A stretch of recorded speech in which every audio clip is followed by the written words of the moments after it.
En este sentido, vamos a recordar algunos aspectos de la fisiología que nos van a permitir entender mejor esta parte del sistema respiratorio.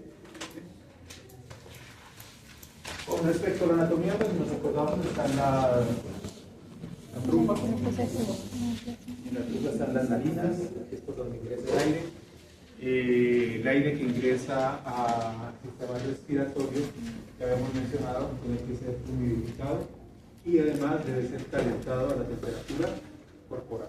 ¿Eso? Para que eso ocurra, entonces existen unas estructuras que son en la cavidad nasal, que son los corretes, ¿no? ¿Sí? Con sus diferentes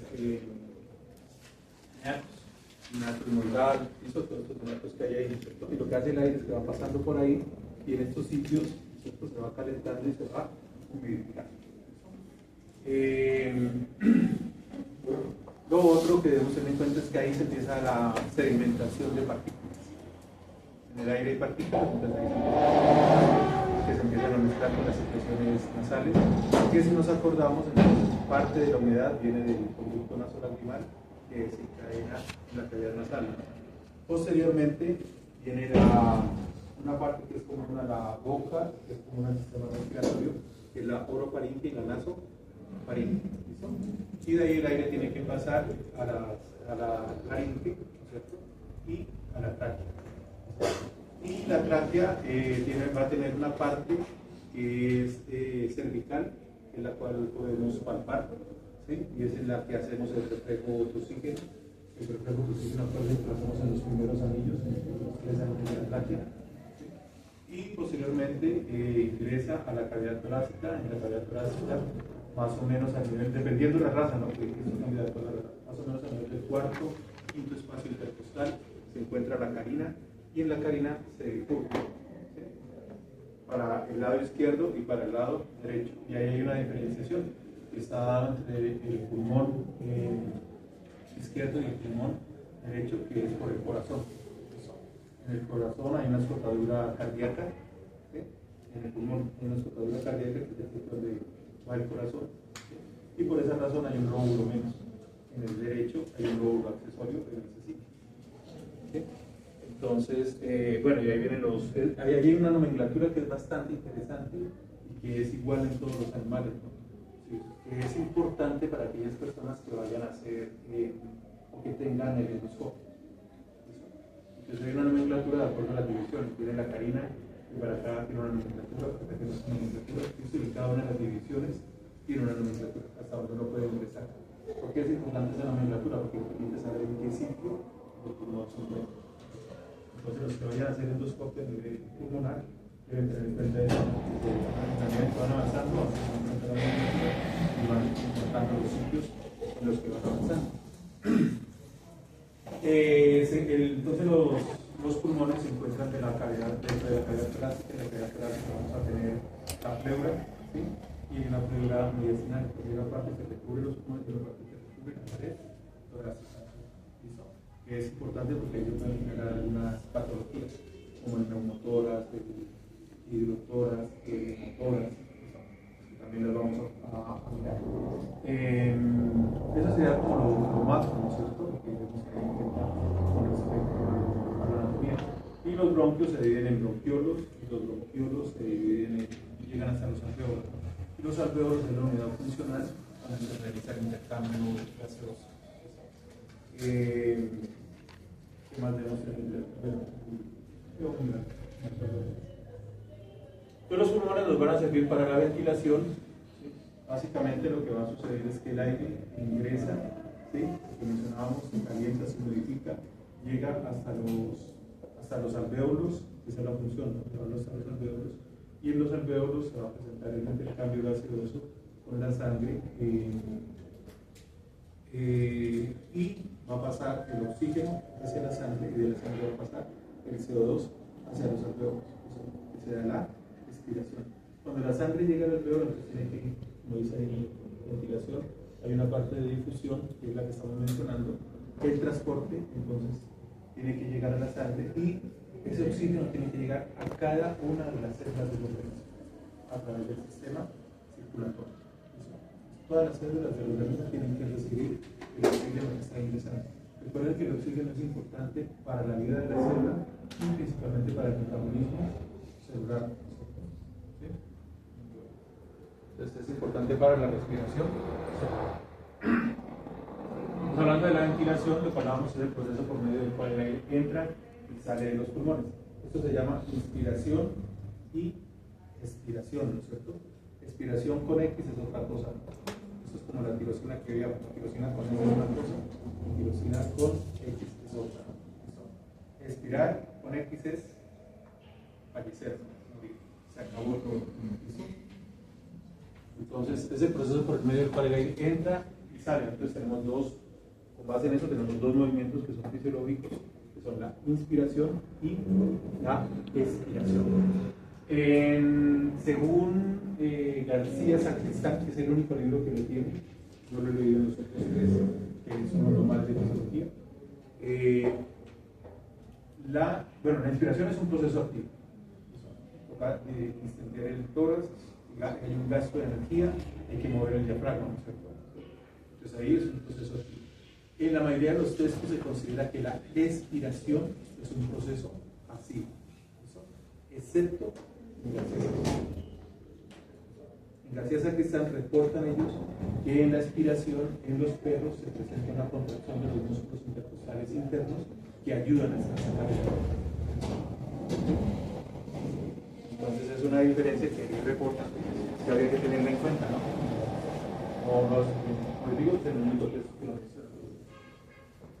Entonces, intercambio de gases entre el aire y la sangre en los alvéolos. Recuerden que ahí hay unas capitas, ¿no es cierto? Está el endotelio del alvéolo, tiene que pasar, llegar hasta el endotelio capilar y de ahí transferir a la sangre. Y generalmente, si nos acordamos, el nivel de saturación de la sangre del oxígeno que viene del aire no es del 100%, porque ahí se encuentran unos puentes, unos tubos que comunican sangre arterial con sangre venosa, entonces se pierde un 2%. No es mucho, pero se pierde un 2%, es decir, de todo el 100% que se podría saturar, hay un 2% que se pierde a través de esos puentecitos que se encuentran en estos sitios. Y ahí está la inspiración y la expiración, ¿no? ¿Quién más debemos tener en cuenta? Bueno. Entonces, inspiración es el proceso activo en el cual los músculos, de los que depende este acto de gastar energía en altas cantidades para hacer tres fuerzas, ¿no? Esas tres fuerzas están relacionadas con el paso del aire a través de las estructuras y también con el paso del aire dentro del pulmón, que son la resistencia, la elasticidad y la inercia. Esas tres partes, esas tres fuerzas, son las que se van a afectar cuando el paciente está enfermo. Cuando presenta una patología, generalmente se van a afectar una, dos o todas las fuerzas que se tienen que tener en cuenta, ¿no? Entonces hay una resistencia de fricción al flujo de aire, pues hay una resistencia pulmonar, que es la cantidad de presión necesaria por unidad de flujo de aire, y se mide en función de la relación entre el cambio de presión, un delta de presión, y el cambio de flujo de aire, un delta de volumen. ¿Listo? Entonces, el aire tiene, recuerden que los pulmones tienden a colapsar, ¿no? Están vacíos. ¿Por qué no colapsan? Porque está el surfactante, ¿no? ¿Listo? ¿Sí? ¿Y qué es el surfactante?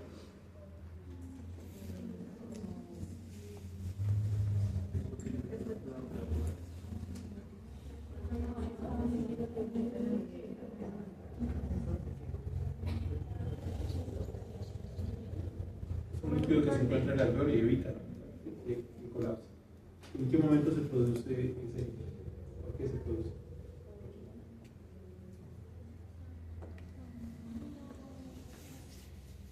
Y ese dato es importante cuando tenemos un parto. ¿Listo? Se produce por la liberación del cortisol, que hace que los neumocitos 1, ¿sí?, se conviertan en neumocitos 2, ¿sí?, y se produzca el surfactante. ¿Listo? Entonces, por eso es necesario. Recuerden que los animales, cuando nacen por cesárea programada, no se da ese proceso. En humanos, cuando las cesáreas son programadas, entonces le colocan corticoides a la señora para que ese proceso se dé en el feto. Se habían dado cuenta, ¿no?, que hacían las cesáreas y los niños nacían con problemas respiratorios, era precisamente por eso, porque no se daba el paso de neumocitos 1 a neumocitos 2. Entonces, en el caso nuestro es muy raro que nosotros programemos una cesárea. Generalmente hacemos una cesárea porque no pueden nacer. Es decir, el estrés fetal está al máximo, ¿no? Pues ahí no va a haber problema. ¿Sí? Pero si en el caso de que pudiéramos programar antes de que empiece el proceso de parto, ¿sí? Tocaría hacer ese tipo de procedimiento igual que humanos, ¿no? Entonces, lo que necesita el aire es vencer, ¿no? Es decir, dilatar esos pulmones cuando ingrese. Eso es lo que estamos hablando. Es un delta de presión, ¿no es cierto?, entre el aire, el delta de volumen del aire inspirado, ¿no? Entonces, la resistencia pulmonar es el delta de presión sobre el delta de volumen de centímetros de agua. Eso sirve si uno quiere bajar más, ¿no? En el conocimiento de las enfermedades. Vamos a dar la fisiopatología de las enfermedades. Ahorita simplemente lo vamos a anotar. 50-70% de la resistencia está en vías anteriores y principalmente en las centrales más amplias. Entonces, si se dan cuenta, cuando nosotros inspiramos, nosotros, entonces el aire tiene que ir venciendo todas estas resistencias y recuerden que ellas se van volviendo más pequeñas, más pequeñas, más pequeñas para poder llegar hasta los alveolos. Entonces, ese es el espacio, ¿no? Y recuerden que cuando hablábamos de espacios, ahora se me acuerda en fisiología, hay una parte que se llama el espacio muerto. Ahí no se da el intercambio gaseoso, pero ahí entonces tienen que vencer esa resistencia de espacio muerto. Entonces hay aumentado en patologías típicas como parálisis laringea. Está paralizada la laringe, entonces no se puede dilatar y tiene que ingresar el aire en contra de esa parálisis. Linfadenopatía biliar, que están por fuera, entonces debilitan, ¿no es cierto?, las estructuras, pasa el aire normalmente las estrecha, entonces tienen que vencer esa resistencia. Y en la bronquitis crónica, porque pierde la distendibilidad de los bronquios, que son entonces ya no vuelven más resistentes. Y tenemos la elasticidad, ¿no es cierto?, de la pared torácica y los pulmones, que hablábamos de la distensibilidad pulmonar, que sería la letra, y la facilidad de los pulmones para expandirse. Se mide en virtud de la relación entre el cambio de volumen respiratorio, un delta de volumen respiratorio y el cambio de la presión, un delta de presión. Y ahí está la forma. Y las enfermedades que originan la formación de líquidos o de infiltrados celulares en el pulmón hacen que este sea más distensible, es decir, que sea más rígido. Entonces va a tener mayores problemas para que el aire ingrese, con una mayor dificultad para llenarse de aire. Y la distensibilidad disminuye en afecciones como el edema pulmonar, la fibrosis, la obesidad. Recuerden que en el caso de los pacientes obesos, en la fase de la inspiración se tiene que ampliar la cavidad torácica, pero por efecto de la grasa, ¿cierto?, van a encontrar esa resistencia. Entonces, se tiene que hacer un mayor esfuerzo para poder dar la distensibilidad. Por eso, cuando uno está gordito, nosotros se le dificulta más respirar. El derrame pleural, están líquidos por fuera, entonces no permite que los pulmones se distiendan. Y las neumonías. Y además de estas, los gases en el interior de las vías respiratorias, ¿no? Es mínima y no se suele medir.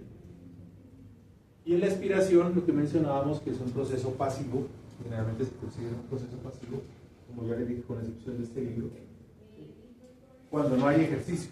Entonces, en reposo es un proceso pasivo. Cuando hacemos ejercicio, deja de ser un proceso pasivo.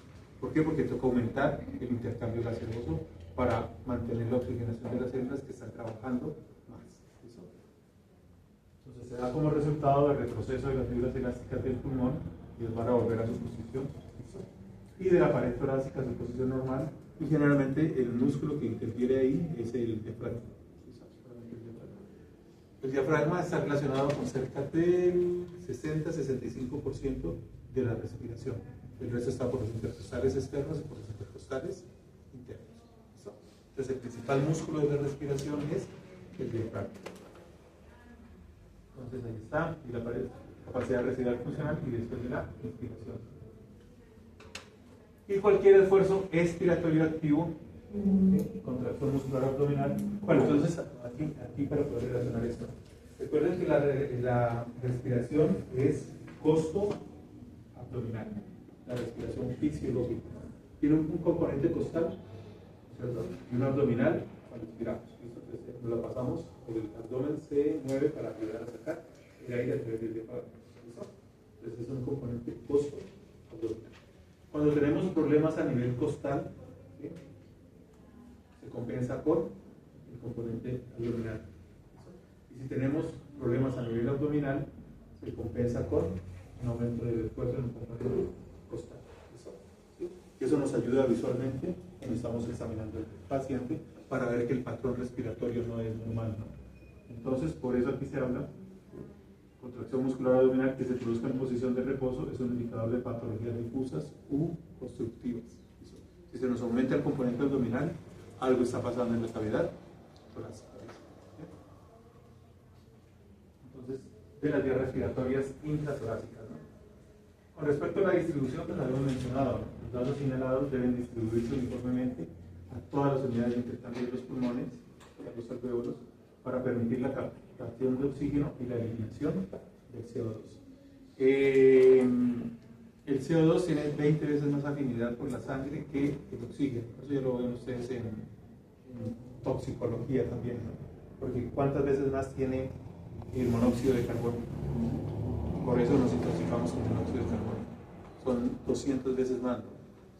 Entonces, si un animal o si una persona está expuesta a monóxido de carbono, la afinidad de la hemoglobina por ese monóxido es mayor que la del oxígeno y mayor que la del CO2. ¿Sí? Entonces, por esa razón, cuando van a ciertos sitios que son cerrados y dejan la moto prendida, el carro prendido, y al otro día no amanecen y salen en el diario del sur, ¿no? ¿Sí? Entonces, tengan cuidado con eso. Y las diferencias entre la resistencia pulmonar y la distensibilidad influyen en la distribución. Y la hipoxemia regional se debe a una mala distribución de gases. Y la mala distribución de la hipoxemia se acentúa con el incremento de la frecuencia respiratoria. Si tenemos problemas para oxigenar, el organismo, ¿qué es lo que hace? Aumenta la frecuencia respiratoria para tratar de llevar el oxígeno, ¿listo?, a esos sitios. Entonces, por eso se aumenta la frecuencia respiratoria. ¿Cómo sucede al aumentarse la demanda metabólica después del ejercicio? Lo del ejercicio es bastante interesante, ¿no? Ustedes se han dado cuenta, o si algo yo no he aquí. Si un animal nunca hace ejercicio, ¿sí?, no compensa bien esa demanda que está haciendo el organismo en ese momento del ejercicio. Es decir, si usted nunca hace ejercicio y se va flotando de aquí, de aquí a Nariño, no llega. El organismo llega un momento en que le dice, no soy capaz de compensarle la cantidad de oxígeno que necesitamos con el estado físico que usted tiene. Pero si uno adapta el organismo, entonces se adapta el sistema circulatorio, se adapta el corazón se hipertrofia, ¿no es cierto?, bombea mejor la sangre, entonces se da la resistencia al ejercicio y se obtiene un mejor desempeño. Eso es una adaptación al ejercicio. En estos casos, entonces, cuando hacemos ejercicio se aumenta la frecuencia respiratoria. Si hay fiebre, se aumenta la frecuencia respiratoria. Se está tratando de compensar esa parte, ¿no? Y la difusión, entonces, en los alvéolos, el gas inhalado debe equilibrarse con la sangre capilar pulmonar a través de la membrana capilar alveolar, ¿no? ¿Qué factores pueden influir en esto? Entonces, superficie disponible para la difusión, ¿sí?, reducida en enfisemas verdaderos. Recuerden que en el enfisema se rompen los alvéolos, ¿no es cierto?, y se llenan de aire. Entonces, no, ahí no se va a dar intercambio gaseoso. En el espesor de la pared, aumentado en edema pulmonar y enfermedades infiltrativas. Diferencia de presión parcial del gas entre el alveolo y la sangre capilar pulmonar. Solubilidad del gas, lo que hablábamos, el CO2 es 20 veces más soluble que el oxígeno. ¿Sí? Y el tiempo durante el cual el flujo sanguíneo permanece expuesto a la membrana. Este tiempo es menor a mayor ejercicio. Bueno, y un factor clínico de primer orden en la difusión del gas es la presión del impulso, y esta es la razón por la cual el tratamiento con oxígeno actúa incrementando los niveles de la presión de oxígeno. Normalmente cuando ustedes vayan a examinar a los pacientes, ¿sí?, si tienen la posibilidad, uno puede medir la oximetría, ¿sí?, que es la saturación de oxígeno que tiene el paciente en este momento. Se considera, bueno, esos valores son normales. El nivel de saturación debe ser mayor al 93-94%, que es lo normal. ¿Qué es lo que sucede? Que los métodos que utilizamos generalmente no son muy precisos. Utilizamos los oxímetros de pulso y la única forma de saber el nivel exacto de la saturación es si tomáramos muestras arteriales. ¿listo? Y lleváramos al laboratorio, nos dijeran, bueno, la saturación está. El resto son métodos indirectos que nos dan una aproximación. Entonces, generalmente nos salen menos de 90 o cerca de 90. Y generalmente el paciente está bien. ¿Listo? A mí el médico, yo soy un bicho raro, ¿no? Veo al médico y le aumenta la presión, me miden la oximetría y la tengo como en 84, 85. Me dice usted cómo camina, usted cómo hace, no sé, porque se supone que me debería desmayar con esa saturación de oxígeno que yo tengo. ¿No? No me pasa absolutamente nada, ¿cierto? Pero entonces yo creo que es por eso, ¿no? Porque los métodos no son muy exactos. Lo que se hace, y lo vamos a ver también, ¿no? Como parte de la terapia de sistema respiratorio, como está mencionado ahí, es que uno puede colocarle oxígeno al paciente para mejorar la saturación. Uno aumenta el porcentaje de oxígeno en el aire que el paciente está recibiendo, ¿sí? Y al aumentar el porcentaje de oxígeno en el aire, entonces la saturación va a ser mejor y la cantidad que va a recibir en el intercambio gaseoso va a ser mejor. Pero lo pasamos del 80 que puede tener el paciente en ese momento y volvemos y medimos y cuando esté 90, 92 consideramos que ya el paciente está saturando bien. ¿Listo? Entonces, esa referencia a esta parte, ¿no? Que es lo que se hace cuando nosotros colocamos el oxígeno, que estamos tratando de que haya una mejor saturación de oxígeno. Y la perfusión, ese fenómeno se da cuando el volumen del flujo sanguíneo debe igualar el volumen del gas inhalado y liberar todas las unidades de intercambio gaseoso. Y la relación ventilación-perfusión normal es aproximadamente de 1, ¿no? ¿Qué enfermedades pueden influir en esto? Entonces, obstructivas de las arterias pulmonares, ahí están las biofilarias, las filaciones cardíacas, los tromboembolismos pulmonares, y esos son ejemplos clínicos de compensación, ¿no? La relación entre ventilación y perfusión. Si tenemos filarias, generalmente estas filarias dificultan, ¿no?, el paso de la sangre que va para los pulmones, para la oxigenación, y generalmente estos pacientes terminan con hipertensión pulmonar. Entonces, terminan agravando un poquito. Y el transporte, recuerden que el oxígeno se fija a la hemoglobina es la encargada de transportarlo en un 97%, y hay un 3% que está libre, ¿no?, en el tránsito. Entonces ahí está. Y la respiración celular, entonces el oxígeno se incorpora a las células, sirve para el metabolismo, lo que hablábamos, para el ciclo de Krebs, se da la combustión de la glucosa, y dentro de los desechos del ciclo de Krebs está el dióxido de carbono, agua y energía, y el dióxido de carbono es lo que se va a eliminar a través del sistema venoso. Le pegan una repasadita a la fisiología.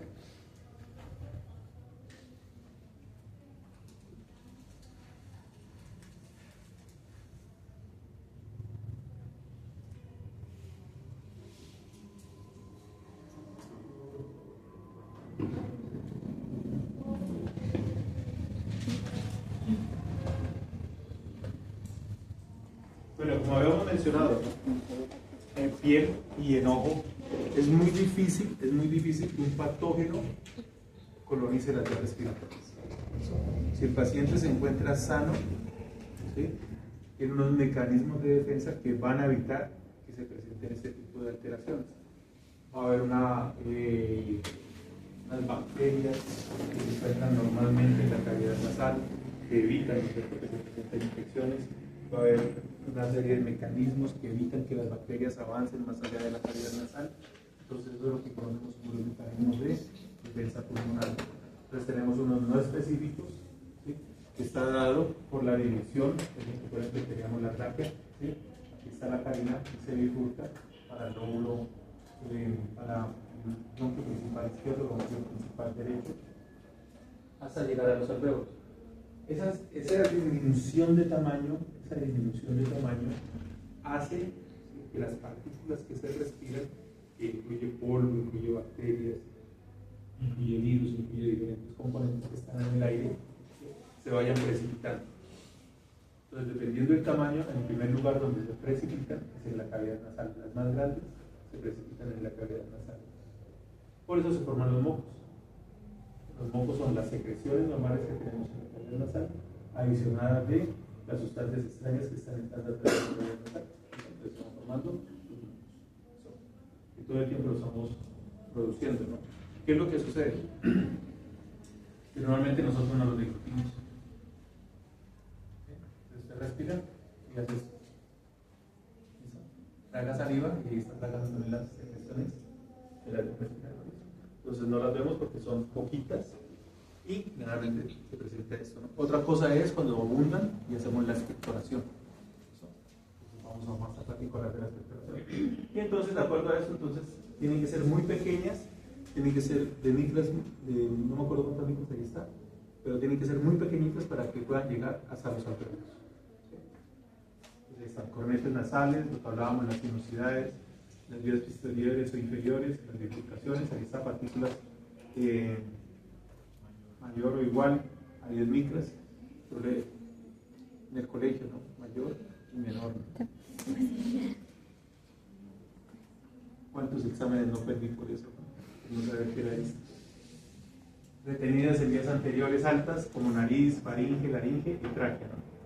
Ahí están los cornetes, ahí empiezan a generar este tipo de partículas, lo que hablábamos ahora, ¿sí? Y partículas entre 0,5 y 2 micras producen sedimentación por gravedad y pueden llegar a partes distales, ¿no? Y las menores tienen que ser menores a 0,5 micras, pueden llegar a los alveolos y mantenerse en suspensión hasta impactar en la superficie pulmonar por movimiento pulmonar.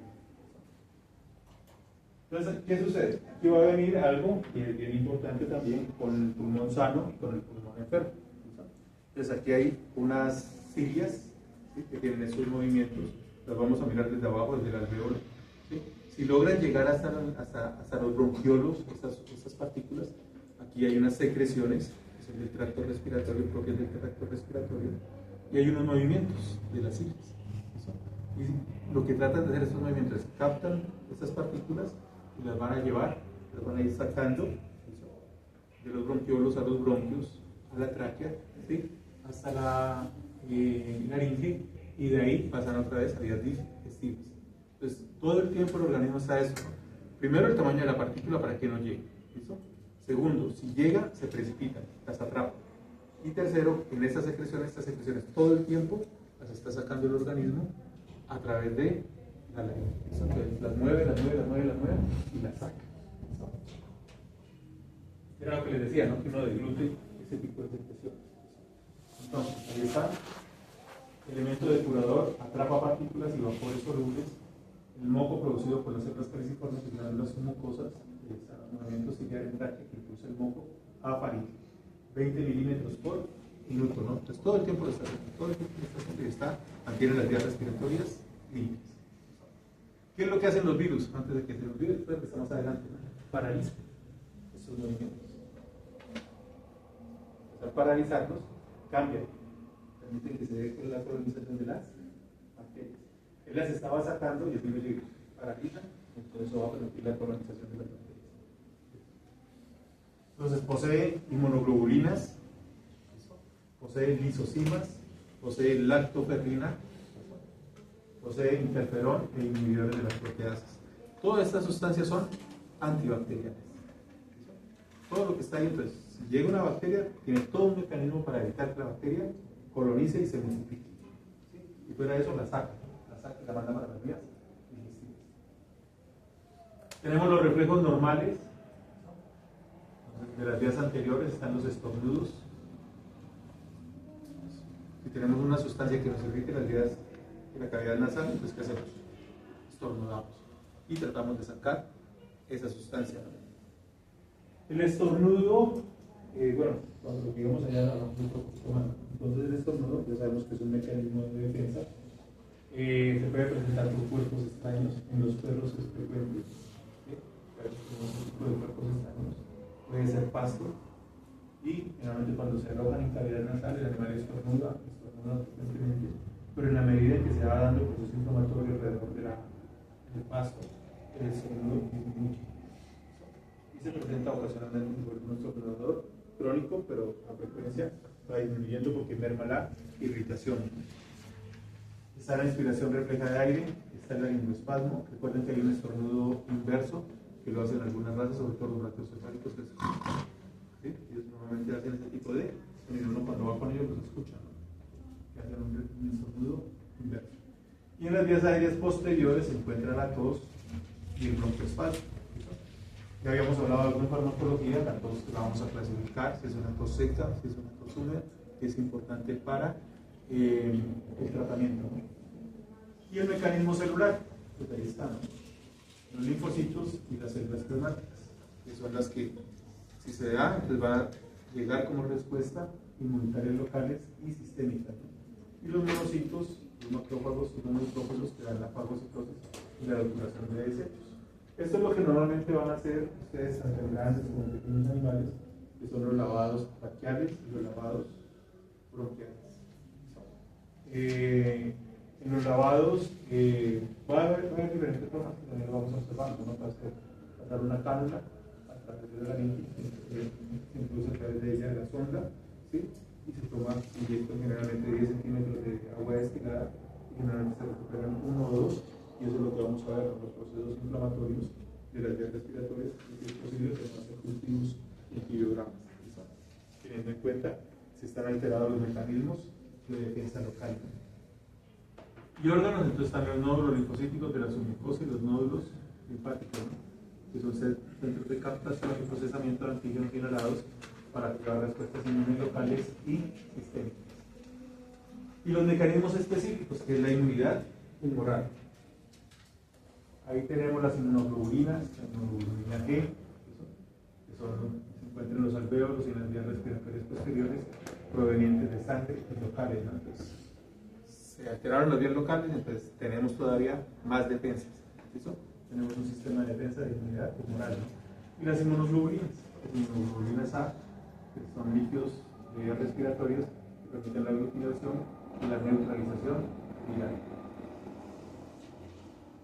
Y también tenemos la mediada por linfocitos T, que es la hipersensibilidad retardada y las respuestas citotóxicas, que tras su interacción con los macrófagos y procesadores de antígeno, además de modular la respuesta inmune a través de la liberación de las citoquinas. Entonces, como nos damos cuenta, es muy difícil que un patógeno en un paciente sano lo pueda colonizar. Tiene que haber algo que permita, ¿no?, que se presente la colonización.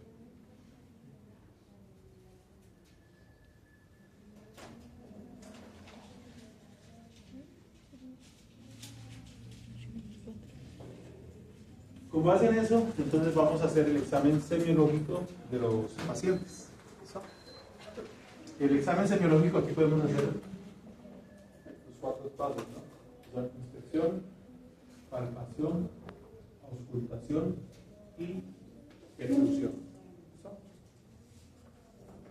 Todo el examen semiológico lo podemos hacer a nivel del sistema respiratorio. En la inspección, pues entonces nosotros miramos al paciente. Recuerden que la inspección la hacemos completa, ¿no? Pues cuando le vamos a poner en este caso el énfasis al sistema respiratorio. No hay un orden del examen semiológico, ¿no? Pero pues uno siempre trata como de tener un orden. Uno puede empezar por la cabeza, mirar la trufa, ¿cierto? ¿Sí? Mirarla lateralmente, mirarlo de frente, tiene que haber simetría, ¿no es cierto?, en las partes de la cavidad nasal. ¿Listo? ¿Por qué? Porque si no hay simetría nos puede indicar que hay un proceso inflamatorio, un proceso tumoral. ¿Listo? Entonces estamos viendo al paciente, ¿sí? Ahí podemos hacer la percusión, podemos palpar y podemos percutir la cavidad nasal. ¿Listo? Auscultarla no tendría ningún sentido, la cavidad nasal. Pero si vamos mirando y dentro de la misma inspección, pues vamos viendo cómo respira el animal. Vemos que la respiración sea costo-abdominal.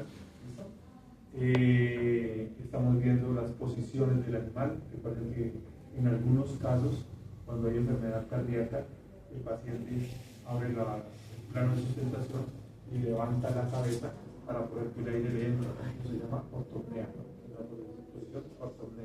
¿Listo? Entonces se mantiene así para poder respirar, para que el aire le ingrese. ¿Listo? Entonces vemos si tiene posiciones anormales. Todo eso lo estamos observando en el paciente. Miramos los antecedentes en la historia clínica, siempre preguntamos hace cuánto empezó el problema, todas las preguntas que debemos realizar.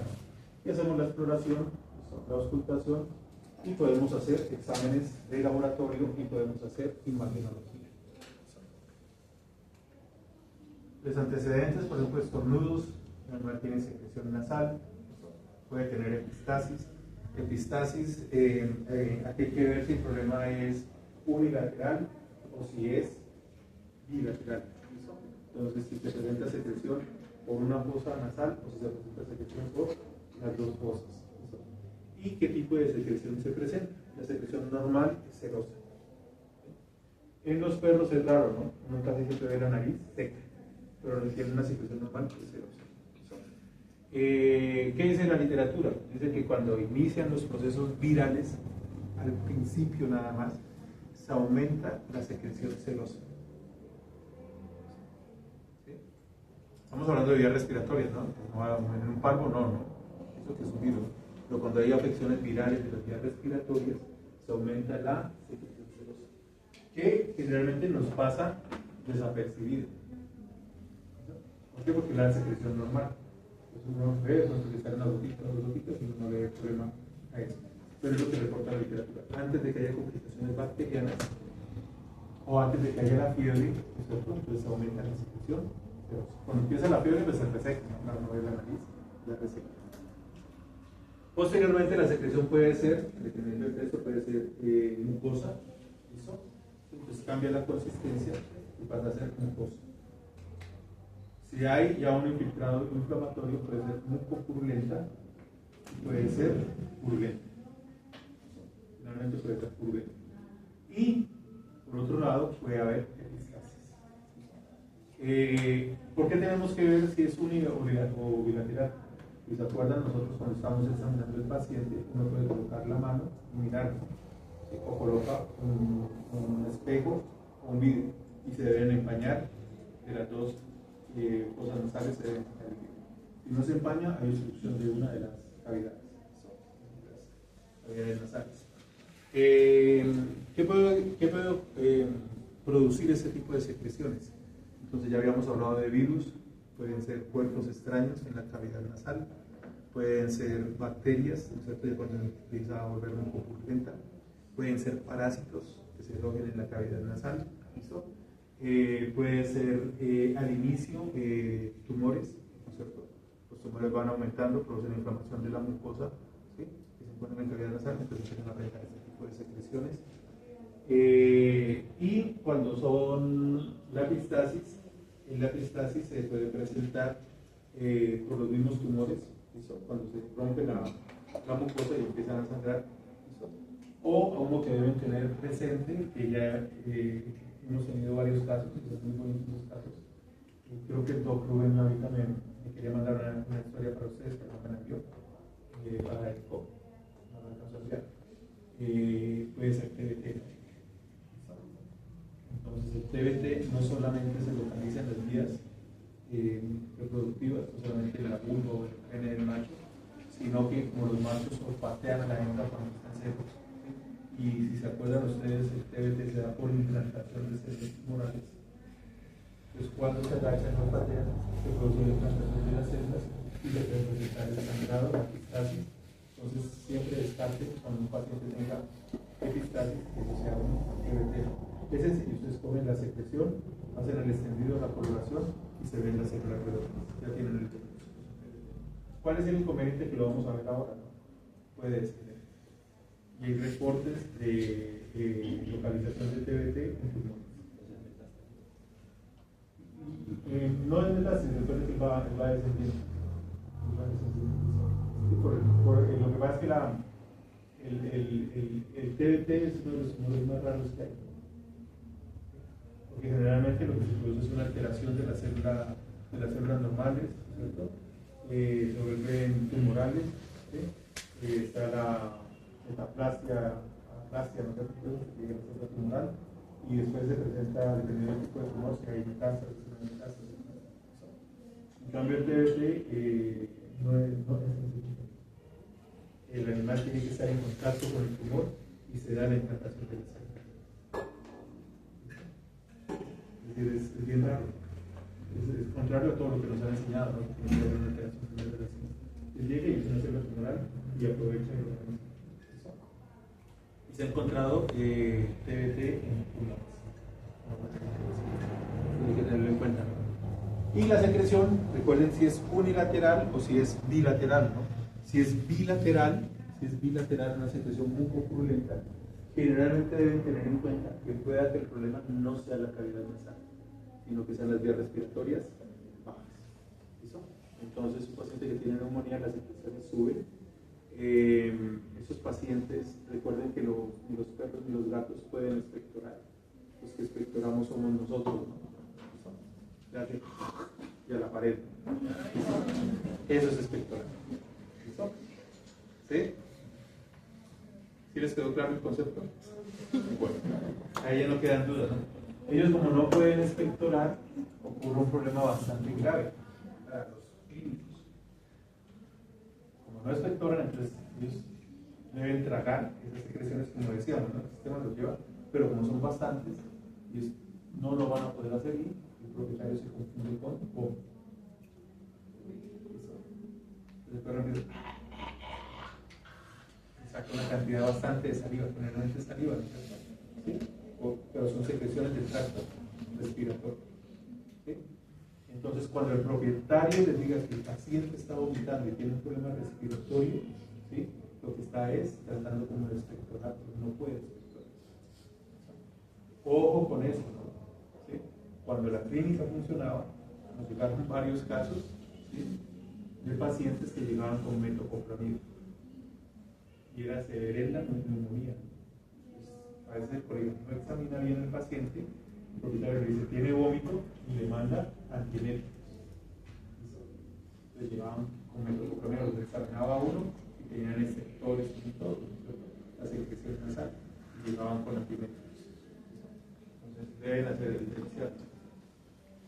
Entonces la secreción nasal, si es bilateral, hay que descartar que sea de vías respiratorias bajas. ¿En qué casos puede ser de cavidad nasal y bilateral? Tumores que dañan el tabique nasal, el tumor puede perforar el tabique nasal y se presenta la infección en ambos lados, ¿no? Entonces empieza la secreción por ambas fosas nasales. Entonces, pero en general es de vías bajas, pero no solamente de vías bajas. Si hay alguna alteración que ocasione daño a nivel del tabique nasal, se puede presentar bilateral.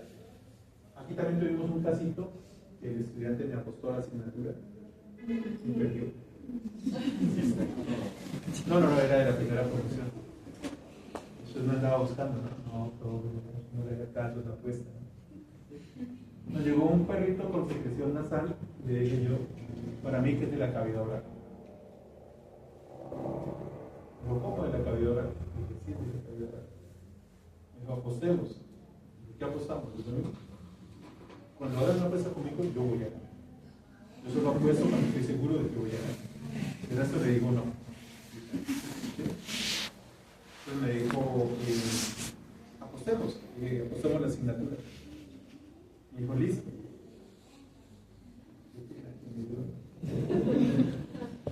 Y claro, le revisamos la boca. Aquí está, en esta parte, el paladar es más delgado, en la parte anterior donde están los incisivos. Entonces el animal tiene una enfermedad periodontal, le retiramos los dientes y desapareció la secreción nasal. Entonces, cuando vean, también revisen la boca, ¿listo? Y puede estar relacionado con un problema de enfermedad periodontal, de los incisivos o de los tornillos. Entonces,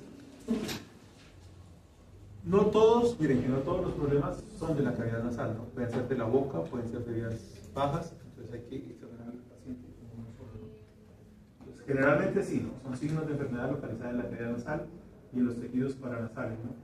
Pueden estar asociados a lo que hablamos con enfermedad del tracto inferior respiratorio, el tracto posterior puede, bueno, si tenemos epistasis, la otra cuál puede ser enfermedades que alteren la copulación. Intoxicación por warfarínicos, por rodenticidas que produzcan alteración de la copulación, entonces se puede presentar epistasis. En casos de reliquia también puede haber epistasis, se bajan las plaquetas, ¿se acuerdan? Entonces el animal puede hacer un esfuerzo y se puede presentar una epistasis.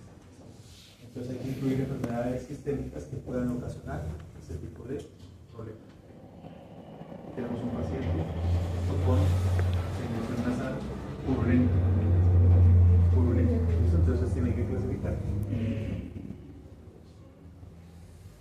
estornudo, lo que hablábamos, es un acto reflejo por irritación ciliar en cavidad nasal. Y el estornudo paroxístico agudo por infección, cuerpos extraños, alergias, hemorragias o lesiones. Y los estornudos crónicos generalmente se dan por síndrome de cilios inmóviles, puede ser por paladar hendido. Generalmente un paciente hace estornudos agudos, no se corrige la causa, ¿cierto? Él va a pasar a estornudos crónicos, ¿listo? Lo que disminuye la frecuencia. No es tan frecuente, disminuye, de vez en cuando estornuda el paciente, que eso nos pasó aquí con un perrito de un amigo. No. Lo más difícil de tratar son los de la familia y los de los amigos, ¿no? Esos son los que se complican. Entonces lo trajeron, lo examinamos, le tomamos la radiografía, le hicimos de todo, ¿sí? Y el paciente seguía estornudando y no supimos por qué estornudaba, ¿no? El amigo es veterinario en Cali, entonces el perrito de la familia se lo llevó allá, lo anestesió y le sacó una hebra de pasto. ¿Sí? Había tenido rinoscopio, entonces pudo ver la hebra y la sacó. Nosotros que no tenemos rinoscopio. Entonces, a veces nos pasa eso, ¿no? Y el paciente ya era un estornudador crónico. Seguía con el problema, entonces lo llevaron allá. Entonces, síndrome de cilios inmóviles, paladar hendido, trastornos en deglución, traumas, cuerpos extraños, lo que mencionamos ahora, rinitis alérgica, infecciones, abscesos dentales, osteomielitis, parásitos, pólipos, tumores en conductos paranasales, polisistemias en caso de microcitosis o síndromes paraneoplásicos. En los gatos se dan en cuenta enfermedad respiratoria superior en los gatos que por el y por el herpesvirus. La criptococosis, que ya la están leyendo para el examen de 8.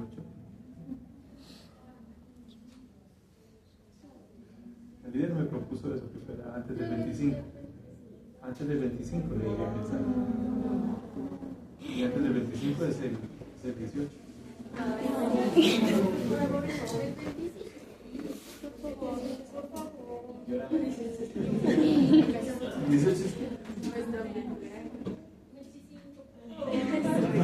¿Qué mejor regalo?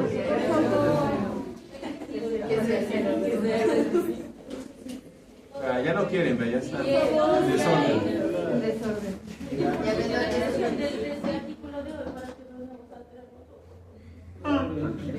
Es que dice.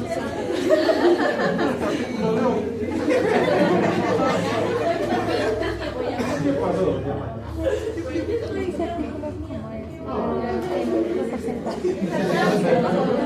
¿Los artículos?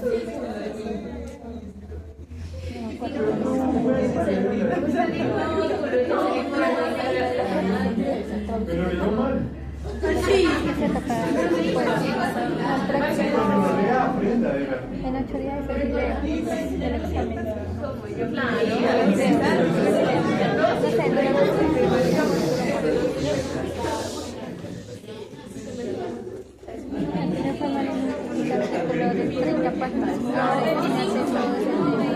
¿Le puedo pasar uno de 8?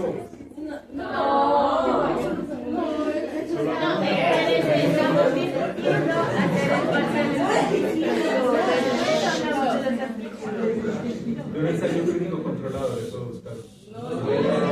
Que sean 8 hojas de estadística. Aplicada a la medicina. No escucho, mal va. Después dicen que no escucha las sugerencias. Está preocupada por el volumen. No está bien, pero no está bien. Por favor. No, no está bien. No está bien. Rexona.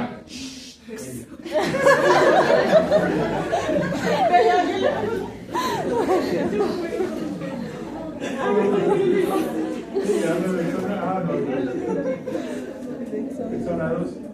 Levanten la mano. Levanten la mano. ¿Entonces el 25? Sí. No, porque se están portando mal. Se hicieron enojar.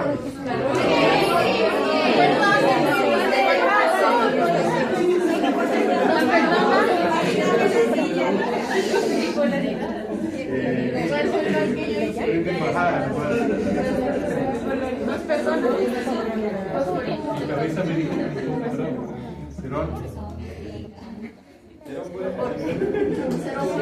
No se termina el curso, ¿no? Como rojo, pensé que tenía capucha.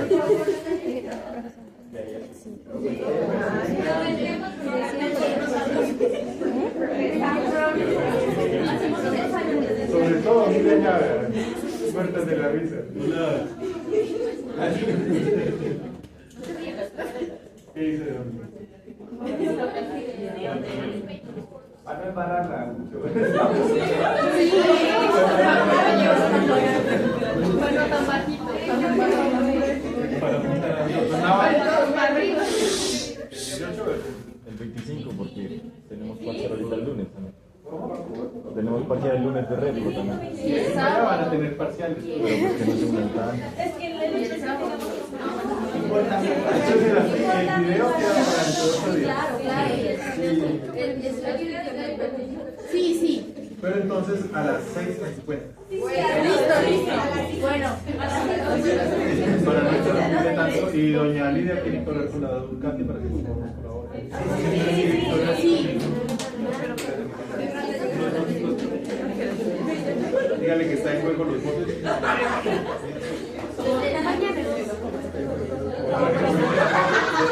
Pónganle dependiendo si nos piensa.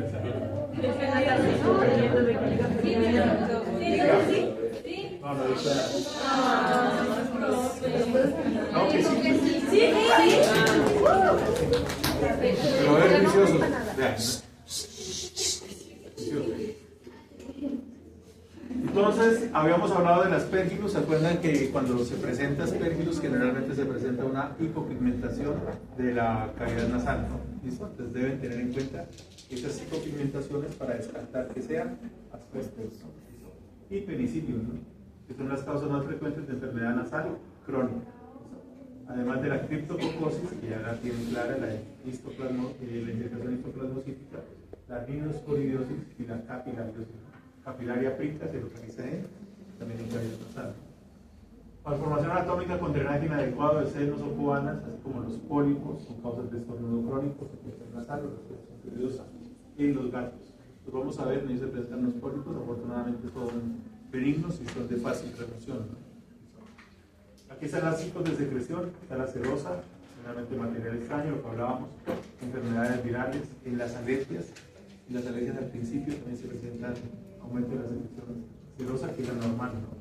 Mucopurulentas y sanguinolentas, padecimientos subagudos o crónicos por cuerpos extraños, enfermedades infecciosas o neoplasias. Y la epistasis, ya habíamos hablado, ¿no? Como citopenia, hepatosis, conocen la obsesión plaquetaria, son unos violentos. Las velas, ¿no? Recuerden que los animales se las pueden comer, ¿no? Sacan la lengua y listo, va para adentro. Unilaterales, recuerden que ahí está el tabique nasal, entonces se van a presentar por un solo lado. Y bilaterales, generalmente son de las vías respiratorias posteriores, ¿no? Muy bueno. Agudas, traumas, cuerpos extraños, infecciones de vías respiratorias anteriores y crónicas, neoplasias, infecciones por hongos, alergias, cuerpos extraños, abscesos dentales, osteomielitis, alergias e inmunosupresión, ¿no? En estos casos, pues cuando hay alteraciones de los senos, entonces se hace drenaje de los senos. Alteraciones físicas, principalmente en cavidad nasal por conjunción de varios síntomas, secreción nasal, puede haber conjuntivitis, ¿cierto? Puede haber epífora, puede haber estornudos, náuseas, tos, y se pueden asociar a neumonía global ascendente, ¿no? Si se acuerdan del Doc Chávez, creo que eso se los explicó él, ¿no? Generalmente cuando hay infecciones de las vías respiratorias, el primer lóbulo que se afecta es el cráneo. Y simplemente por distribución anatómica, ¿no? Es donde primero llegan las infecciones y después se van hacia los otros lados. Signos respiratorios con fiebre y linfadenopatía sugieren enfermedad sistémica. La mayoría de las neumonías cursan con fiebre, ¿no? ¿Sí? El hecho de no encontrar fiebre no indica que no sea un problema respiratorio. Pero hay muchas afecciones que se cursan con fiebre. Signos nerviosos, entonces recuerden que aquí podemos tener enfermedades virales que pueden ocasionar signos nerviosa, el moquillo, el virus del moquillo, que va a depender del tipo de cepa que ya hemos hablado, ¿no es cierto? Hay unas cepas que son más neurogénicas, es decir, van a afectar más el sistema nervioso, tienen más afinidad con el sistema nervioso. Hay unas cepas que no ocasionan problemas respiratorios de una vez el paciente llega con signología nerviosa, ¿sí? Y hay otros que hacen como un cuadro que es como clásico en el moquillo, ¿sí? Pero no todos los pacientes hacen ese cuadro. Hay pacientes que hacen signología digestiva, que es leve, 2-3 días, un cuadro digestivo, lo tratan, el paciente se recupera y 2 o 3 semanas después empieza con un cuadro respiratorio, ¿sí? Y 2 y 3 semanas después se trata el cuadro respiratorio, el paciente responde y 2 o 3 semanas después inician con un cuadro nervioso. ¿Listo? Algunos hacen el problema respiratorio, después hacen el problema nervioso, algunos hacen el problema digestivo y después el problema nervioso. Y cuando son cepas que son solamente neurogénicas o principalmente neurogénicas, hacen el cuadro nervioso. ¿Listo? Y la signología, si se acuerdan, va a depender si se afecta la materia gris o si se afecta la materia blanca. ¿Listo? ¿Sí? Entonces van a haber convulsiones o van a haber neoclones. Eso depende del tipo de materia que se vaya afectando. Entonces esos signos nerviosos pueden ser, ¿no?, relacionados con enfermedades virales o pueden ser relacionados con tumores o con infecciones que pasen más allá de la lámina cribosa. Si ustedes se acuerdan, aquí está la cavidad nasal, aquí está la lámina cribosa y aquí ya está el cerebro, ¿no? Entonces, si se perfora la lámina cribosa, se pueden presentar infecciones meningitis, ocasionadas por vía ascendente, por vía respiratoria, ¿no? Atraviesan a través de la lámina cribosa. Entonces, hay que tener en cuenta eso, ¿no? La placa cribiforme del cerebro. Raciales, animales que nacen enfermos del sistema respiratorio, braquicefálicos. Ya nacieron enfermos, ya vienen con el defecto. Qué bonitos que son, ¿no? Pero vienen con el defecto. Tanto perros como gatos, ¿no? Ya vienen con enfermedad. Que el ideal es lo que les he dicho, no promover este tipo de razas. Nosotros no deberíamos ni siquiera tomarnos una foto y salir con el gato, ¿no?, que le pareció bonito, porque nos está mandando un mensaje de que la gente compre ese tipo de animales. ¿Listo? Sí. Entonces, con el pug o con el bulldog francés o con el piso, no deberíamos promover ese tipo de animales. ¿Por qué? Porque nacen enfermos. Entonces, braquicéfalos, entonces elongación del paladar blando. Eso es solamente lo que está relacionado con cavidad nasal, ¿no? Vamos a ver, ellos tienen estenosis de las narinas, tienen hipoplasia de la tráquea, pero tienen una cantidad de cosas. En el caso de los Siberian Husky y los Bull Terrier, parálisis laríngea, ¿no? Y en las razas pequeñas tipo caniche se puede presentar el colapso traqueal, ¿no?, por hipoplasia. Entonces, ¿este qué es? ¿Qué es? ¿Un Siberian Husky o un Alaska? Siberian. ¿Cómo se diferencia un Alaska, un malamute y un Siberian Husky?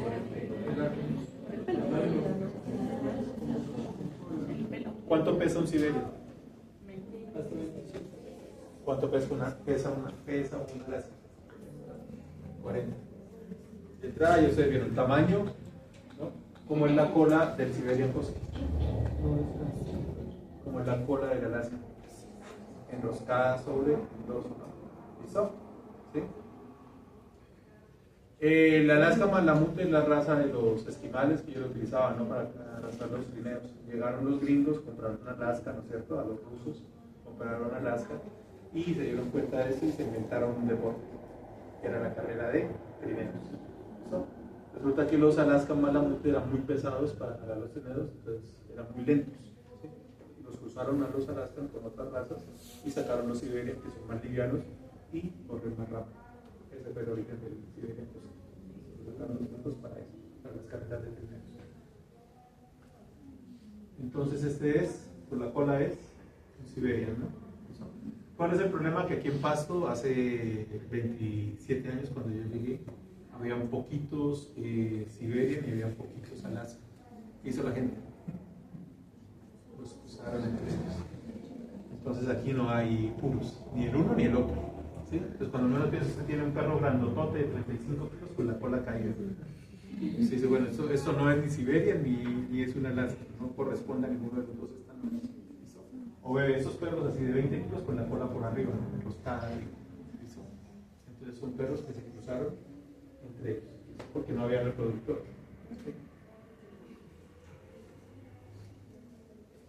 Nos vamos para la parte de auscultación. Ya sabemos que la cavidad nasal no la vamos a auscultar. La podemos percutir, sí, pero palpar también, pero auscultar pues no tendría ningún sentido. Vamos a auscultar, entonces, lo primero que vamos a auscultar es el soplo narín. Y este se coloca el estetoscopio a nivel de la cavidad cervical, ¿sí? Y lo que sentimos es el paso del aire, normal. Pero escuchamos eso. ¿Listo? Eso es lo que se escucha.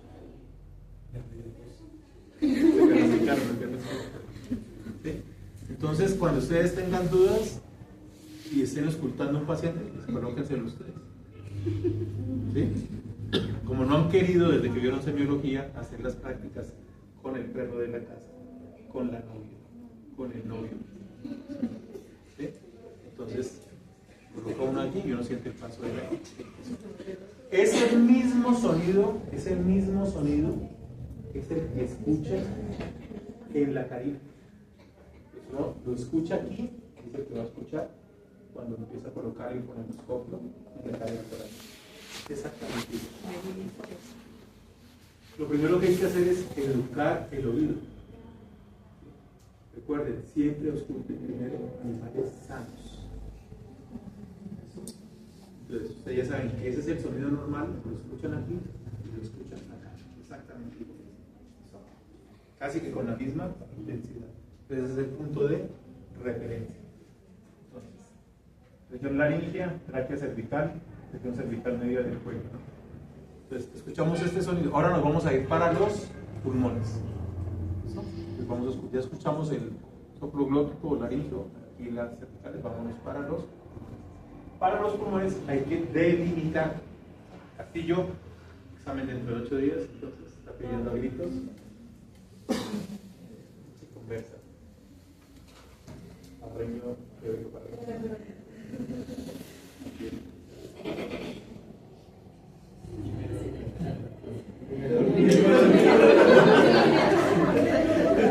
Hoy le colaboro, no durmiendo. Diferentes formas de colaboración, ¿no? Bueno. Deben delimitar el área de auscultación pulmonar. ¿Listo? Entonces va a haber un límite anterior, un límite posterior, un límite superior y un límite inferior. ¿Listo? Entonces vamos a delimitar. El anterior es fácil, ¿sí? Es el borde posterior de la escápula. Ustedes palpan la escápula y ese es el borde posterior, ese es el límite anterior de la cavidad torácica, ¿no es cierto? Borde caudal de la escápula y el estetoscopio generalmente lo colocamos bajo el brazo del paciente. Aquí está el codito y uno coloca el estetoscopio. Ahí están los lóbulos pulmonares craneales. Dorsal también es sencillo, ¿no? Son las vértebras. Es una ausculta, ahí están las vértebras. Los columna vertebral torácica y las masas musculares. Aquí estamos colocando el estetoscopio en la región cervical.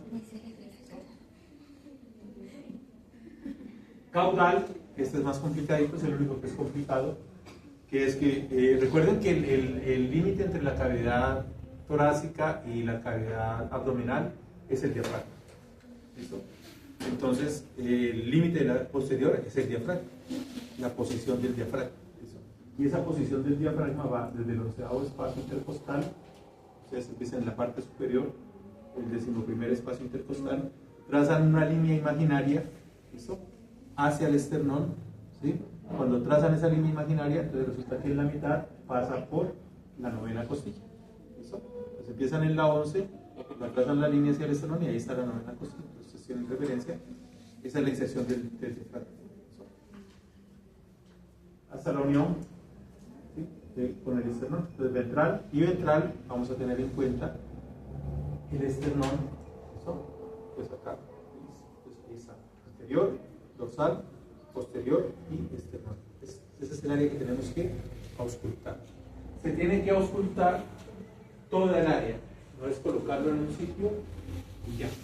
¿Listo? ¿Sí? ¿Por qué se tiene que auscultar todo el área? Porque tiene lóbulo en los pulmones y puede estar afectado el lóbulo y los otros no.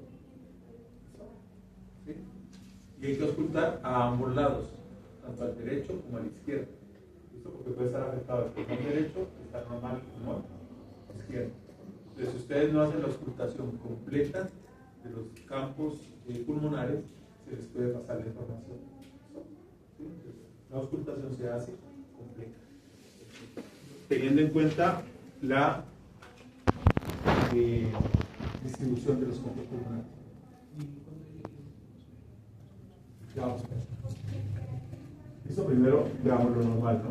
Entonces, interferencias, el jadeo. Saben que el jadeo, cuando el animal tiene jadeo, a veces uno no le dificulta a uno la frecuencia respiratoria, ¿no?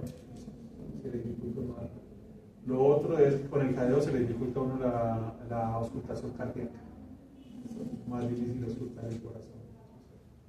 En los gatos, el ronroneo, usted pone, ¿no? ¿Quién ha auscultado un cerdo? ¿Sí? Y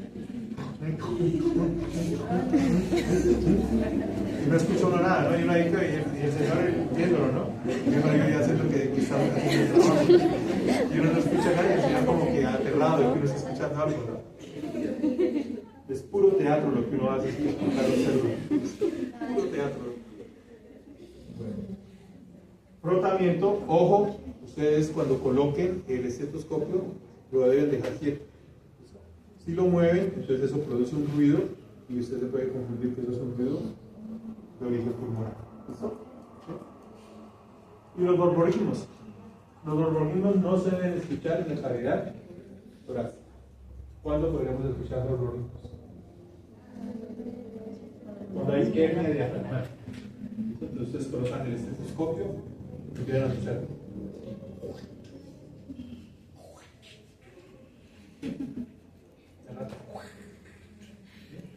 Esos son borborismos. Cuando quieran aprender de borborismos, entonces ahora a las 12 se colocan el fonendoscopio, no han almorzado, se empiezan todas las tripas a sonar. ¿Sí? Y ahí se siente. Entonces, uno tiene que aprender a identificar los sonidos. Coloca el fonendo y si escucha esos sonidos en cavidad torácica, dude. ¿Por qué? Si tienen dudas, hay una pruebita que es muy sencilla. Si el cuadro es agudo, coloquen el animal en bipedestación. Bipedestación. En 2 pasos. ¿Listo? Y lo cargan. Ese alto lo tenga así. ¿Qué sucede si hay una hernia diafragmática? Por gravedad, el intestino vuelve a la cavidad. Si es agudo, no si es crónico, no, porque hay adherencias. Pues si es agudo, baja. Y usted vuelve y lo ausculta y desaparecen los borborismos. Vuelve y lo coloca en cuadripedestación y lo ausculta y aparecen nuevamente los borborismos. Sospeche de una hernia diafragmática. Son cuestiones. Esto lo vieron en semiología. ¿No? En imágenes. Bueno, esos son detallitos, ¿no? Para uno diferenciarlo. Uno no debe escuchar borborismos en la cavidad torácica. Si los escucha, tiene que hacer un diferencial, ¿sí? Para poder mirar. Ahí están colocando el estetoscopio. Recuerden que tiene el diafragma y la campana. ¿Sí? Y se hace en movimientos circulares. Ustedes empiezan en la carina, ¿listo? Y se van. Recuerden por qué empezamos en la carina. Porque escuchamos el soplo. Es un orden de ideas, ¿no? Para que ustedes se formen el concepto. ¿Listo? Lo escucharon aquí, identificaron cómo es el sonido, lo escuchan acá, lo identifican, ¿listo? Es igual al de acá, ¿sí? Ahora se empiezan a alejar en forma centrípeta hacia afuera, ¿listo? Haciendo esto, recorriendo todos los campos pulmonares, ¿sí? Y el sonido tiende a disminuir y a desaparecer. ¿Listo? hacia la periferia, desaparecen los sonidos respiratorios. Pero si uno sigue un orden, uno se va dando cuenta en que desaparece y hacia dónde desaparece. ¿Listo? Pues por eso ahí se está haciendo hacia la periferia. Ahí está el lóbulo craneal, entonces vamos hacia la periferia. Y nos vamos a dar cuenta que hay unos sonidos respiratorios normales. ¿Listo? Esos normales los debemos tener en cuenta porque cuando hay las patologías son los que se alteran. Vamos a tener el sonido bronquial, que es el paso del aire a través de los grandes bronquios o a través de la tráquea. ¿Listo? Aquí, a través de la tráquea. Por lo llamamos soplo glótico laringio. ¿Sí? Y se presenta en la expiración, en la expiración. Es un sonido que se presenta en las dos fases, en la inspiración y en la expiración. ¿Se escucha? Se escucha todo el tiempo, ¿no? En la inspiración y en la expiración. No cierren los ojos cuando estén auscultando, ¿no?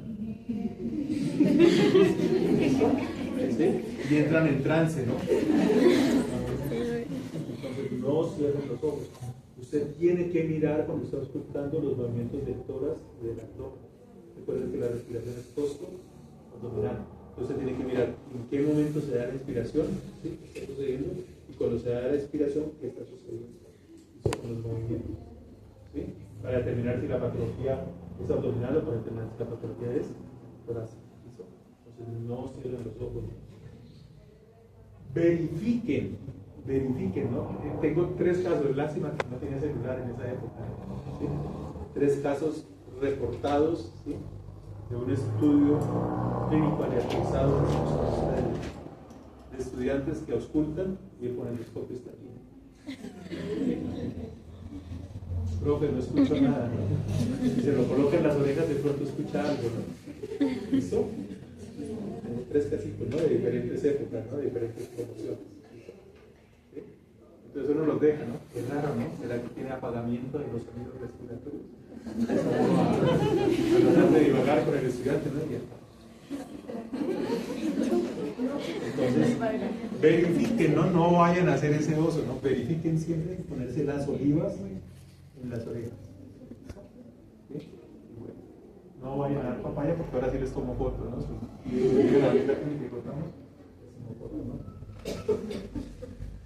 Entonces, bronquial, ¿sí? Soplo glótico laringio, en la inspiración, en la expiración, y es el de la que escuchamos aquí, es el que escuchamos en la carina. Y es ese sonido bronquial. Nos vamos hacia la periferia. Normalmente el de la... Uy, se cayó una arañota por ahí. Atrás suyo está. Algo cayó ahí por la ventana. Pero grande, es como el tamaño de mi mano. Por eso la vi. Es sin gafas. ¿Era una araña o qué? Una araña.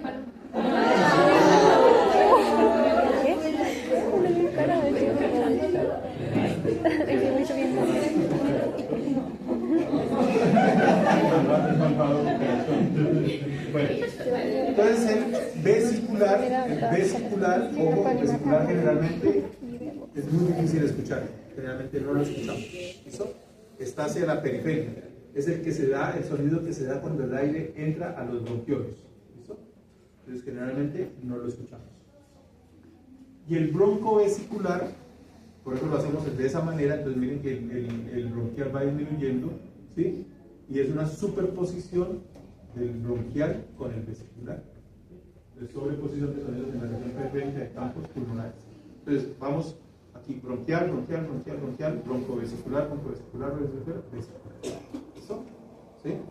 Y eso nos orienta a donde se encuentra el problema también, si es en los grandes bronquios, es en los más pequeños, ¿no es cierto? O es a nivel de los bronquiolos. ¿Listo? Estamos haciendo el trabajo de la mejor manera posible. Teniendo en cuenta entonces que tenemos 3 sonidos respiratorios normales, vamos a ver los anormales. ¿Listo?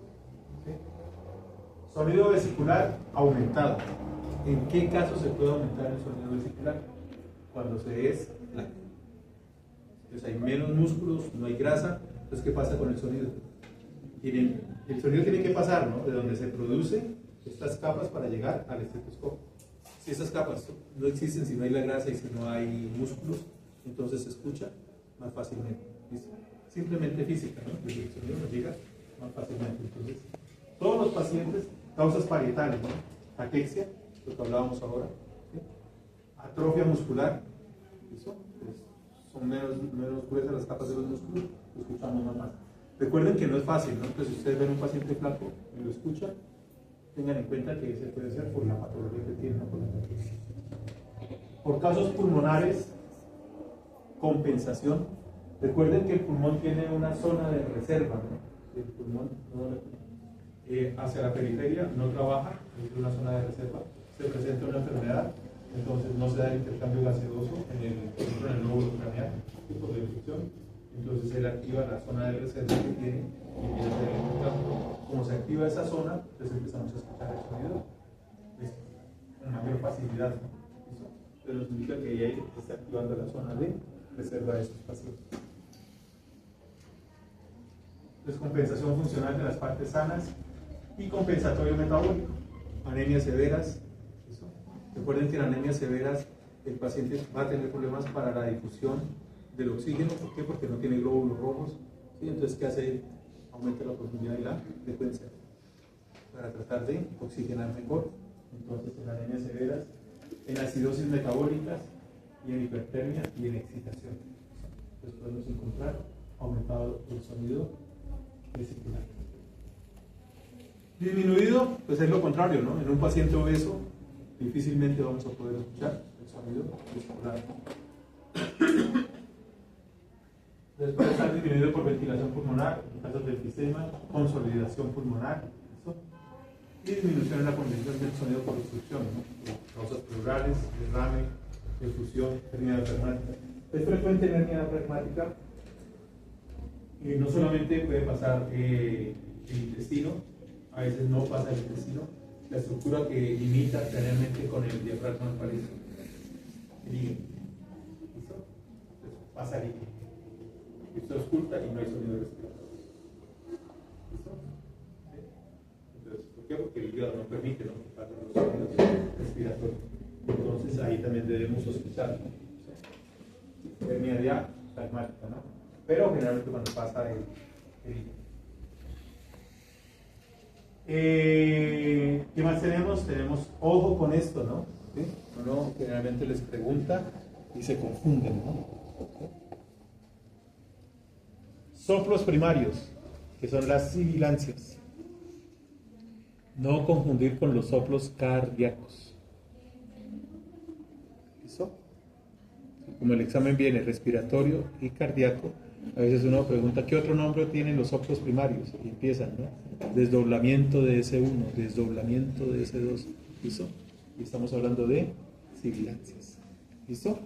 Entonces, cuando estudien, tengan en cuenta que aquí le llaman soplos primarios a las sibilancias, que se dan por estrechamiento de las vías respiratorias.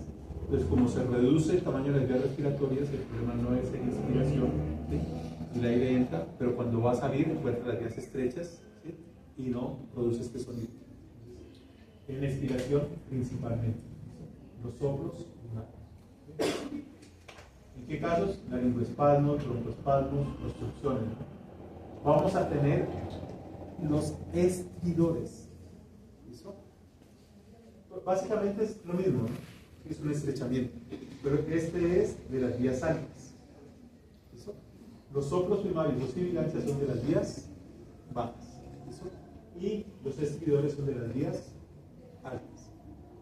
Entonces, este se daba en expiración y los estridores se dan en inspiración. ¿Sí? Es dificultad para que ingrese el aire. Cuando uno tiene la nariz tapada, produce ruidos, ¿no? Porque le dificulta que el aire ingrese. Y son vías respiratorias superiores. Y expira, es relativamente normal y se salen los mocos. Bueno. Soplos secundarios. ¿Listo? ¿Sí? Inspiración y expiración, ¿no? Se puede dar por hepatización pulmonar, son fuertes y son crónicos, ¿no? Y tenemos las crepitaciones. Las crepitaciones son los estertores. Y los estertores los vamos a llamar, ¿cierto?, de burbuja gruesa y de burbuja fina. ¿Listo? Cuando quieran aprender de estertores, ya saben, se reúnen con un compañero, ¿sí? Que sople. Ah, y ahí sí, ¿no? Que sople. Un vasito con agua, ¿sí? Y un pitillo. Un pitillo grueso y un pitillo delgadito. Hay unos pitillitos que son para endulzar café, ¿se han dado cuenta que son unos palitos delgaditos? Entonces, sopla con el pitillo grueso, ¿sí? Y se forman unas burbujas de aire que pasan a través del agua, ¿sí? Y producen un ruido. Eso mismo es lo que está haciendo cuando uno respira. El pulmón está lleno de líquidos, ¿sí? Y cuando el aire pasa a través de estos líquidos, produce un ruido. Y ese ruido es el que, vea, otra que quiere que hagamos el 18 del examen. Y que viva España, con el patrocinio de España, Corporation Exam. Entonces, esa es una forma de, recuerden que esto es de educación, ¿no? Yo le puedo decir a usted, con el paciente, este paciente tiene estertores, usted nunca escucha un estertor, lo pone ahí y nos quedamos escuchando. Entonces ustedes tienen que empezar a hacer estos ejercicios para que se vayan familiarizando con los sonidos. Entonces cogen, soplan, y el que sopla no escucha nada. Y el otro está escuchando, ya, pues cambian, ¿no? Cambian de pitillo, pues si le da asco, pues la pava se lo. ¿Sí? Entonces cambia de pitillo y con el otro cambia. Y con el finito son los de burbuja fina. Burbuja gruesa, entonces se encuentran las vías respiratorias en los bronquios, ¿listo? Y burbuja fina en los bronquioles. Entonces, audibles principalmente en la expiración, entonces uno escucha y siente el paso, ¿no? Bronquitis, edema pulmonar, aspiración, contusión pulmonar, neumonía, ¿no? Cuando hay edema pulmonar cardiogénico, es bien chévere porque uno los escucha. Cuando van pacientes cardiópatas, que les diga al doctor que tiene insuficiencia cardíaca congestiva, que todavía no le hayan puesto la furosemida, ¿sí? Ustedes lo escuchan y ahí se siente el paso del aire a través de las secreciones. Y en neumonías, pues sí se escuchan bien. Las crepitaciones es sinónimo de estertores. Estertores los clasificamos: burbuja gruesa, vías grandes, ¿no es cierto? Y burbuja fina, ¿no? Bronquios, bronquioles. Y nos vamos a los patrones respiratorios. Los gringos resumieron todo esto más fácil, ¿no? ¿Sí? ¿Qué tiene el paciente? Diestrés respiratorio. Ustedes van a leer en los textos, ¿no? Diestrés respiratorio. A todos lo llaman diestrés respiratorio. Pero eso no nos ayuda, ¿no? Porque no sabe que hay un problema respiratorio. Esa clasificación nos ayuda a tratar de identificar mejor. Entonces vamos a tener unos patrones. ¿Cómo es el patrón normal? El del mal. Costo abdominal. ¿Listo? ¿Sí? Usted llegó a la casa, vio a su gato, vio a su perro y lo ve respirar. Dice, hoy aprendí algo, tenía que venir a ver. ¿Para qué? No sé. Empieza a suspirar. Ajá, es tan lindo, ¿no? No, mírenlo y miren cómo respira. Y se hace la imagen de cómo es el patrón. Costo abdominal. Si está alterado, entonces tenemos que clasificar qué tipo de patrón tiene. Porque con base en la clasificación nos va a dar la orientación, diagnóstico, qué le está pasando. ¿Listo? Entonces, vamos a tener un patrón respiratorio obstructivo. Hay unos que se producen en el pulmón, ¿no es cierto?, en la cavidad torácica, y otros que son por fuera y que afectan en la respiración. ¿Listo? Entonces, hay unos que son ocasionados en el sistema respiratorio y otros que no son ocasionados en el sistema respiratorio. Pero vamos a tener el patrón respiratorio obstructivo. Miren, está aumentada la profundidad respiratoria, por ende se aumenta el volumen respiratorio y se aumenta la frecuencia respiratoria. ¿Listo? Profundidad y se aumenta la frecuencia. ¿Listo? Están aumentando las dos. Vías aéreas superiores, entonces esfuerzo inspiratorio, ¿sí? Vías respiratorias inferiores, esfuerzo expiratorio. Eso es lo que llamaban una... Entonces podemos encontrar sibilancias. ¿Listo? ¿Qué eran las sibilancias? ¿Qué eran los estridores? Sibilancias eran las de abajo, ¿no? ¿Sí? Y estridores eran los de arriba, ¿sí? Por estrechamiento. Disminución o ausencia del sonido vesicular. ¿Listo?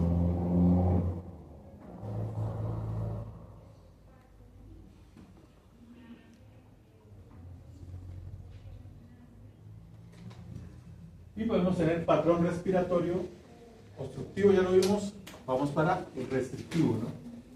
Entonces, reducción en la capacidad de los pulmones para insuflarse.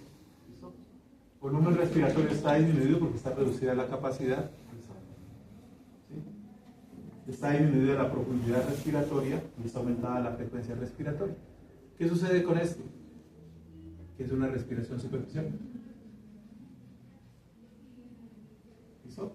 No, el pulmón no se puede distender completamente y la profundidad es menor, ¿no? Pero se aumenta, compensatoriamente se aumenta la frecuencia respiratoria. ¿Listo? Eso es lo que vemos en algunos pacientes con neumonía, ¿no? Recuerden que colocamos la manito, vamos a ver si está respirando por las dos. ¿Listo? Si no, colocamos un espejo o un vidrio, ¿no? Entonces, origen puede ser pulmonar, ¿sí? Puede aumenta la frecuencia, pero no la profundidad, ¿no? Pues neumonías, edemas, neoplasias, abscesos, psicosis, fibrosis, ¿no? Torácico, ¿listo? Cuando hay derrames o obstrucciones, ahí tienen todas las obstrucciones, ¿no? Hemotoras, sangre, kilotoras, el kilo, ¿listo?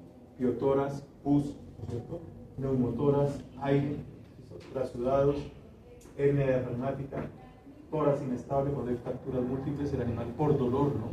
Cuando se fractura las costillas, que se llama tórax flotante, o tórax inestable, no procura no profundizar, ¿no? Le duele, es una respiración superficial y aumenta la frecuencia. ¿Sí? Y abdominal, tumores, en el caso de derrames o obstrucciones peritoneales, cuando hay ascitis, ¿sí? Dilatación, cálculo gástrico o peritonitis, ¿no? Y tenemos el patrón respiratorio diverso, lo que hablábamos, obstructivo, restrictivo y diverso. El diverso se presenta por causas ajenas al sistema respiratorio, por eso se llama diverso. Entonces, alteraciones en la respiración generalmente es compensación, ¿no? Ustedes se acuerdan que cuando hablábamos de acidosis metabólica se presenta alcalosis respiratoria, cuando hablamos de alcalosis metabólica se presenta acidosis respiratoria. El problema no está en el sistema respiratorio, sino que está compensando otra parte del organismo. Entonces, debido a ser un mecanismo compensatorio y no como un problema que se origina en el aparato respiratorio. ¿Listo? Vemos la alteración, pero no, el origen no está ahí. Entonces vamos a tener el subtipo 1, ¿sí? Está aumentada la frecuencia respiratoria y la profundidad respiratoria. ¿Listo? Ejemplo, ejercicio. O dolor. Cuando el animal tiene dolor, entonces aumenta la respiración. Cuando uno le duele, entonces no aumenta. Respuestas patológicas de acidosis metabólica. Esto ya se sabe que es lesión renal crónica. Eso, enfermedad renal crónica. Han cambiado el nombre. Es bien curioso, ¿no? Me estaba viendo unos videos de renal. Y la señora, yo no entendía, ¿no? Que les cambian tanto el nombre. Y según ella, no europea, el término de enfermedad renal crónica o lesión renal crónica, que antes le llamábamos insuficiencia renal crónica o insuficiencia renal aguda, ¿sí? El cambio se hizo por los tutores. No fue algo que estuvieron intentando notar, ¿no? Sino que era una forma más fácil de explicarle a los dueños de los animales, ¿cierto? Qué era lo que estaba ocurriendo en el cambiar de insuficiencia a lesión de insuficiencia renal crónica a enfermedad renal crónica, para poder explicar mejor a los tutores. Ellos mandan. Entonces aquí está enfermedad renal crónica, intoxicación por etilenglicol. ¿Dónde se encuentra el etilenglicol? Ya vieron toxicología.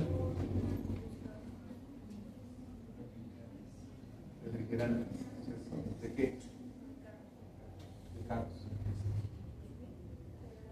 Shock calórico, anemia severa, ¿no? Entonces, patrón respiratorio diverso, subtipo 1. Y tenemos el diverso subtipo 2. Y en el diverso subtipo 2, que no está en las diapositivas, lo que ocurre con estos pacientes es que hay una disminución en la frecuencia respiratoria y una disminución en la profundidad. ¿En qué caso se puede presentar eso?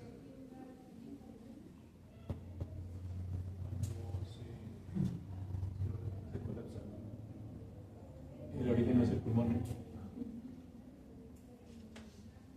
Anestesia. ¿Recuerdan qué pasa con la anestesia? Baja la frecuencia respiratoria, entonces por eso tenemos que estar pendientes que no baje de 2. ¿Recuerdan? ¿Sí? Y baja la profundidad, ¿no? Por eso estamos pendientes, ¿no? Como está respirando el animal, porque se afecta el intercambio gaseoso. Y la otra es en un traumatismo a nivel del cerebro que se le llama la enfermedad de Cheyne-Stokes, ¿listo? En el cual se afecta el centro de la respiración y se presenta esto, ¿no? Una disminución en la frecuencia y en la profundidad. ¿Listo? Entonces tenemos obstructivo, restrictivo, diverso, subtipo 1 y subtipo 2. Son contrarios, ¿no? Subtipo 1, aumento, ¿sí? Y subtipo 2, disminución, ¿listo? En frecuencia y en profundidad. Alcalosis, ¿cuál alcalosis? ¿Respiratoria o metabólica? Si hay alcalosis metabólica, debe ocurrir acidosis respiratoria. Sería acidosis respiratoria, que sucede? Disminución en la frecuencia y disminución para detener el CO2.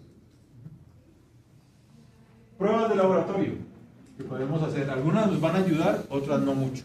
¿Listo? Pero entonces las vamos a mandar. Recuerden que independientemente de si nos ayudan o no nos ayudan, mandamos 3 exámenes básicos que son la puerta de entrada, ¿no? De los cuales siempre mandamos 2, de los cuales se hace 1.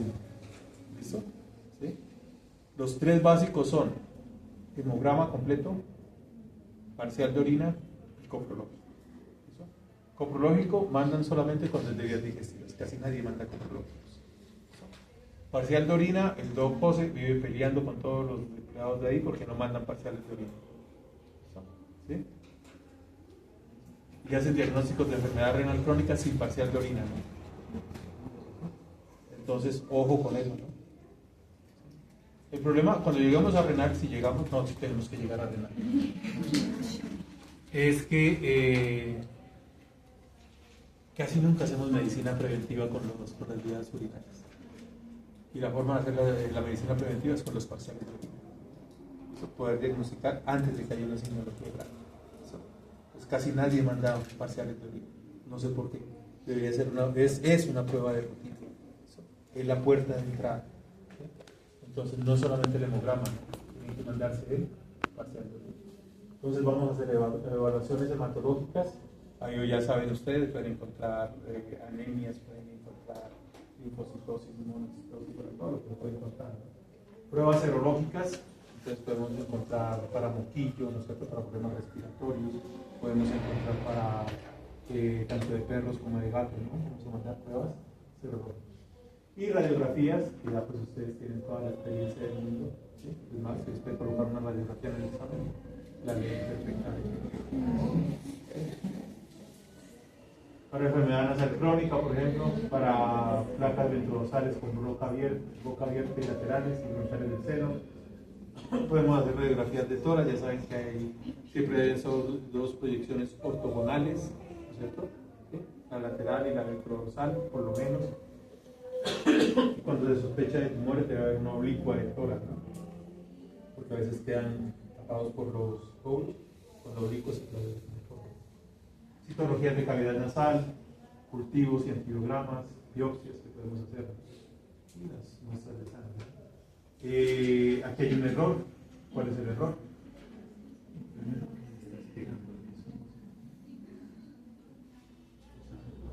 No se le ve la nariz.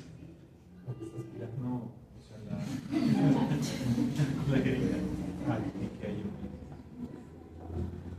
Hay varios errores. No, es Guantes, uno. sangre. Pero no está combinado. Bueno, me sigue la sangre. El torniquete. ¿Cuánto debe durar el torniquete? Menos de 10 segundos. Se coloca, conecta la grilla. ¿Por qué?